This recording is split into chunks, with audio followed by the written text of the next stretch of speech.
Sir, இப்போ கோவையில் 2 நாட்களுக்கு முன்பு ஜிஎஸ்டி தொடர்பாக நடைபெற்ற ஆலோசனை கூட்டத்தில் ஜிஎஸ்டி தொழில் செய்கிறவங்களுக்குலாம் எவ்வளோ கடினமாக இருக்குன்னு பேசின அன்னபூர்ணாவுடைய உரிமையாளர் அடுத்த நாள் கூப்பிட்டு மன்னிப்பு கேட்க வைக்கப்பட்டிருக்காரு. அதை எப்படி பார்க்குறீங்க?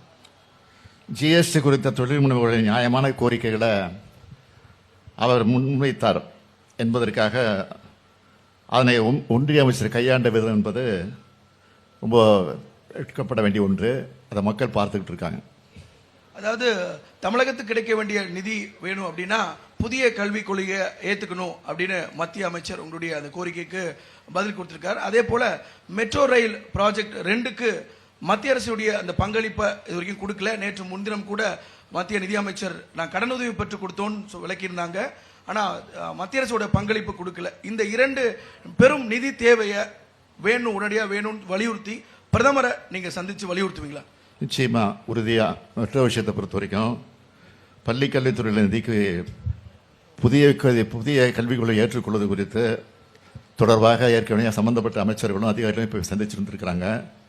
இது குறித்து பிரதமரிடத்தில் நான் உடனடியாக நேரம் கேட்டு நானும் அது குறித்து வலியுறுத்தி இருக்கிறேன் என்பதை உறுதியோடு தெரிவிச்சுக்கிறேன்.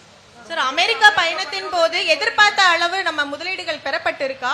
குறிப்பா ஏன்னா ஆந்திரா, தெலுங்கானால அந்த முதலமைச்சர்கள் அமெரிக்கா பயணத்தின் போது 25,000 கோடிக்கு மேல முதலீடுகள் ஈர்க்கப்பட்டதா குறிப்பிடப்பட்டிருக்கு.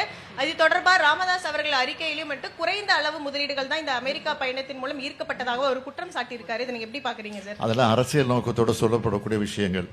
இதுல எங்களுக்கு நம்பிக்கை, நாங்கள் எதிர்பார்த்த விட அதிகமான முதலீடுகள் வந்திருக்கு. அது உறுதியோடு வரக்கூடிய முதலீடுகளாக வந்திருக்கு. அதுல எந்த சந்தேகம் பட வேண்டிய அவசியம் இல்லை. செய்திகளை உடனுக்குடன் தெரிந்து கொள்ள உடனே சப்ஸ்கிரைப் பண்ணுங்க.